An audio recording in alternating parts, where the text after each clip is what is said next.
Bismillahirrahmanirrahim. Assalamualaikum warahmatullahi wabarakatuh. Alhamdulillahi rabbil alamin. Assalatu wassalamu ala asrafil anbiya'i wal mursalin Sayyidina wa maulana Muhammadin wa ala alihi wa sahbihi wa barik wa sallim ajma'in. Alhamdulillah, puji dan syukur marilah kita panjatkan kehadirat Allah Subhanahu wa ta'ala. Karena alhamdulillah sekali lagi pagi hari ini di hari ke-7 bulan suci Ramadan 1444 Hijriah, kita masih diberikan oleh Allah Subhanahu wa ta'ala kenikmatan yang luar biasa. Yang pertama tentu nikmat iman, yang dengan nikmat iman itulah nanti kita akan diterima oleh Allah Subhanahu wa ta'ala di surganya Allah Subhanahu wa ta'ala. Karena seluruh amal hidup manusia tanpa iman tidak akan dihargai oleh Allah Subhanahu wa ta'ala. Juga nikmat sehat, nikmat umur, dan nikmat-nikmat yang lainnya yang kalau kita hitung tentu kita tidak mampu menghitungnya karena begitu banyak. Bagaimana kita bisa bernapas, bagaimana jantung kita masih berdetak, bagaimana kaki kita masih berfungsi dengan baik, dan lain sebagainya. Makanya kita harus bersyukur kepada Allah Subhanahu wa ta'ala dengan sebaik-baik syukur, yaitu dengan melaksanakan atau menggunakan seluruh yang Allah berikan kepada kita dalam rangka beribadah kepada Allah Subhanahu wa ta'ala. Sholawat teriring salam marilah juga kita haturkan dan semoga selalu tercurah keharibaan junjungan kita Nabi besar Muhammad sallallahu alaihi wasallam, keluarga, sahabat, dan para penerus risalah beliau hingga yaumil akhir. Di hari ke-7 ini, di bulan suci Ramadan, tentu sudah begitu banyak yang telah kita lakukan dari hari pertama hingga hari ke-6, dimana salah satu pelajaran yang kita bisa ambil bahwa bulan suci Ramadan ini mengajarkan kita untuk melihat bahwa ternyata akhirat itu lebih baik daripada dunia. Ini pelajaran yang mendasar sekali, pelajaran dari kehidupan yang seharusnya kemudian menjadi prinsip hidup kita sebagai seorang muslim, yakni menganggap atau menjadikan akhirat itu lebih baik daripada di dunia. Kenapa?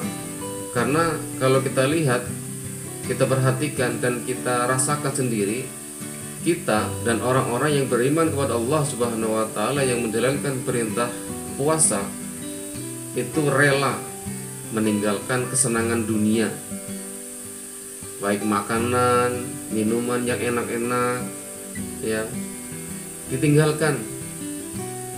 Kenapa itu? Karena kita meyakini bahwa ada kenikmatan yang lebih baik daripada kenikmatan di dunia. Ada makanan yang lebih enak daripada makanan di dunia.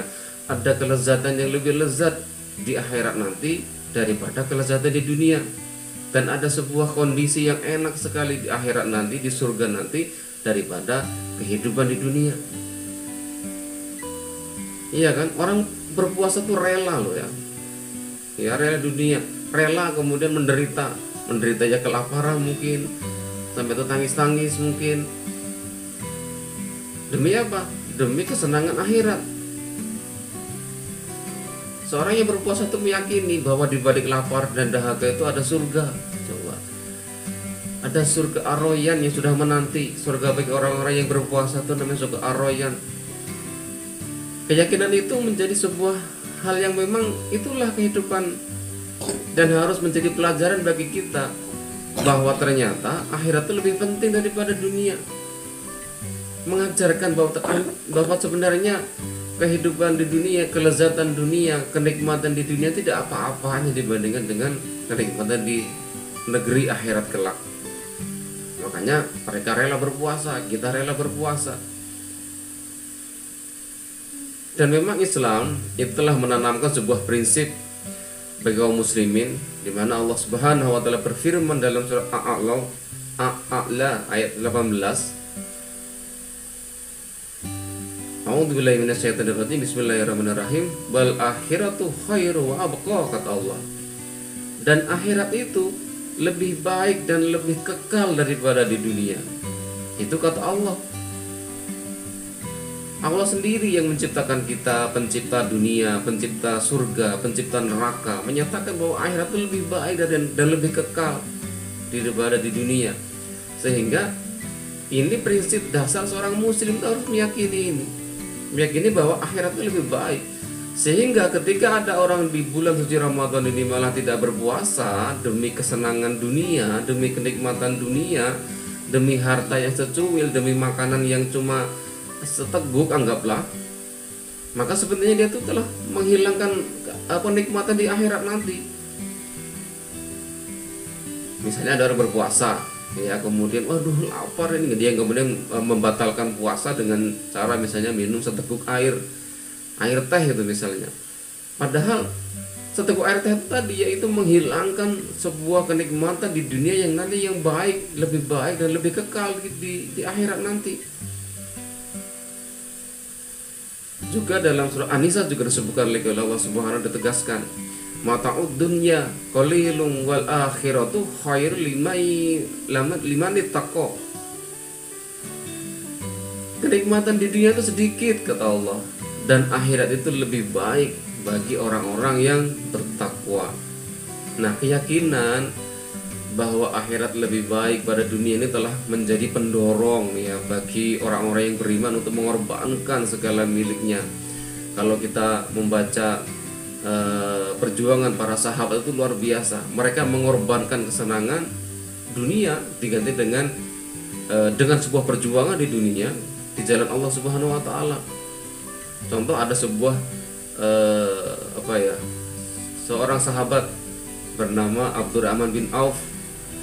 Dia itu rela menginfakkan 200 ekor unta beserta muatannya. Untuk apa? Untuk membelikan kendaraan dan perlengkapan berperang untuk 30.000 pasukan kaum muslimin pada saat perang Tabuk. Coba. Apa coba yang mendorong sahabat seperti itu? Apa yang mendorong mereka itu kemudian berhijrah, meninggalkan harta kekayaan di Madinah, di Mekah, kemudian menuju Madinah? Apa yang mendorong Abdurrahman bin Auf untuk menginfakkan tadi 200 ekor unta tadi itu? Apa yang membuat Abu Bakar misalnya, ada cerita yang lain, menginfakkan seluruh hartanya? Coba bayangkan, untuk membiayai perang Tabuk itu, seluruh hartanya. Ada juga sahabat Mus'ab bin Umair, rela meninggalkan kemewahan dan kenikmatan hidup. Ia lebih memilih miskin, apa adanya bersama Rasulullah Sallallahu Alaihi Wasallam. Mus'ab bin Umair inilah sahabat Nabi yang waktu di Mekah itu dia kaya raya, kemudian berhijrah ke Madinah bersama Rasulullah Sallallahu Alaihi Wasallam, dan di sana dia hidupnya ya tadi apa adanya bersama Rasulullah Sallallahu Alaihi Wasallam. Nah, salah satu pendorongnya dari mereka berbuat seperti itu karena semua mereka meyakini akhirat itu lebih baik daripada kehidupan di dunia. Itu prinsipnya. Jadi seorang muslim itu harus meyakini bahwa akhirat itu lebih baik daripada dunia. Sehingga mereka, para sahabat termasuk kita, harusnya mendahulukan akhirat daripada dunia. Kita juga harus menjadikan dunia itu sebagai wasilah saja, sebagai sebuah sarana saja untuk menuju kenikmatan akhirat. Jangan malah terjebak dengan kenikmatan-kenikmatan di dunia yang sesaat dan menipu. Orang pengen kaya dengan merampok misalnya, orang pengen kaya dengan mencuri, orang pengen kaya dengan riba, ya, pengen mobil, utang dengan cara leasing, dengan cara riba. Itu kan namanya menjadikan dunia atau terjebak dengan dunia, kenikmatan dunia. Padahal efeknya dengan dia berbuat salah seperti itu, nanti di akhirat dia malah tidak akan bahagia, akan mendapatkan hal yang tidak baik, akan mendapatkan panasnya neraka Allah Subhanahu wa taala. Karenanya kita sebagai muslim harusnya prinsipnya itu seperti itu, bahwa harus yakin dan menjadikan prinsip hidup bahwa akhirat itu lebih baik daripada dunia. Karena di sana kata Allah tadi, di akhirat itu lebih baik kata Allah dan lebih kekal daripada di dunia. Dan kenikmatan di dunia kata Allah itu cuma sedikit dibandingkan dengan kenikmatan di akhirat nanti bagi orang-orang yang bertakwa. Seperti itu.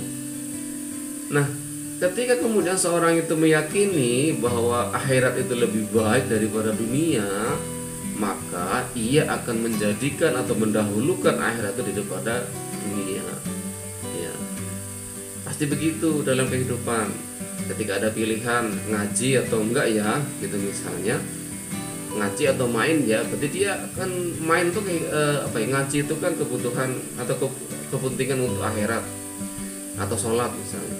Kemudian kalau main itu kan kepentingan dunia, makanya yang didahulukannya akhirat dulu, ya sholat dulu daripada main. Dengan meyakini ini juga, dengan meyakini bahwa akhirat itu lebih baik daripada dunia, maka semua perintah Allah itu akan terasa ringan. Kenapa ya tadi? Karena merasa ini untuk kebutuhanku di akhirat nanti. Kalau aku nggak beribadah, kalau aku sedikit pahalanya nanti aku masuk neraka, aku takut. Aku pengen kehidupan akhirat itu baik, sehingga sholat, puasa, zakat dan lain sebagainya itu terasa ringan. Semua penderitaan, kelelahan, kelaparan, capek, semua itu hanya bunga-bunga saja, hanya hiburan-hiburan dari sebuah perjuangan menuju alam akhirat yang lebih baik tadi itu. Jadi gitu prinsipnya.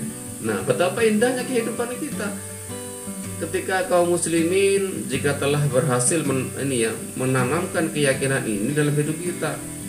Bukan hanya di bulan Ramadan harusnya, tapi di hari-hari selain Ramadan juga tetap menjadikan prinsip tadi bahwa akhirat itu lebih baik daripada dunia, sehingga ketika dia beribadah kepada Allah Subhanahu wa taala terasa ringan, sholat ringan, dipanggil Allah segera sholat misalnya. Itu karena apa? Karena tadi dia pengen mengejar kehidupan akhirat yang lebih baik daripada dunia. Apa sih artinya kita kemudian bekerja atau yang lainnya, bermain dan sebagainya, kalau kemudian malah meninggalkan sebuah kehidupan akhirat ataupun berkurang untuk akhirat tadi itu. Jadi marilah kita sebagai kaum muslimin, betapapun indahnya dunia kita, ya, mari kita kemudian yakinkan bahwa Allah Subhanahu wa taala telah menyatakan bahwa kehidupan di akhirat itu lebih baik daripada kehidupan di dunia, dan di sana kekal, bahagianya itu kekal. Bukan hanya di bulan Ramadan harusnya kita juga meyakini ini, tapi juga di hari-hari setelah Ramadan kita tetap menjadikan itu, sehingga ketika kita dalam melaksanakan seluruh amal-amal perbuatan baik untuk mengumpulkan pundi-pundi amal yang nanti kita akan bawa kepada Allah Subhanahu wa taala di hari penghisaban nanti, kita siap dan kita terasa ringan menjalankannya. Ringan kenapa? Karena kita memang sudah meyakini bahwa kehidupan akhirat itu lebih baik daripada kehidupan dunia. Tapi juga jangan kemudian kehidupan dunia tidak dikerjakan. Kerja tetap kerja, tapi tadi kita harus lebih mengutamakan kepentingan akhirat daripada kepentingan dunia, atau malah menjadikan seluruh amal perbuatan kita di dunia itu menjadi amal yang bisa membawa kita menuju surganya Allah Subhanahu wa taala. Pekerjaan kita menjadikan pekerjaan yang bisa menghantarkan kita ke alam akhirat, surganya Allah Subhanahu wa taala itu yang lebih baik. Seluruh amal kita, mau bekerja, mau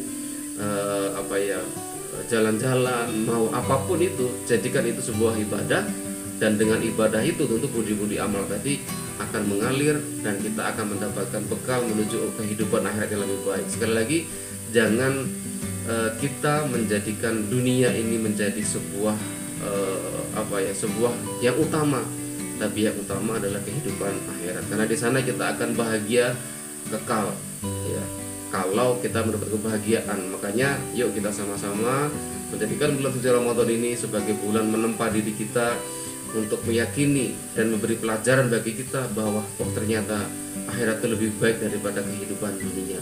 Akhirat itu lebih menguntungkan daripada kehidupan dunia. Makanya jangan sampai kita terjebak dengan kehidupan dunia yang melalaikan, sehingga malah kita meninggalkan atau mengorbankan kehidupan akhirat yang lebih baik dan lebih kekal. Itu yang kita bahas pada pertemuan kita kali ini. Mohon maaf atas segala kekurangan. Billahi taufik wal hidayah. Assalamualaikum warahmatullahi wabarakatuh.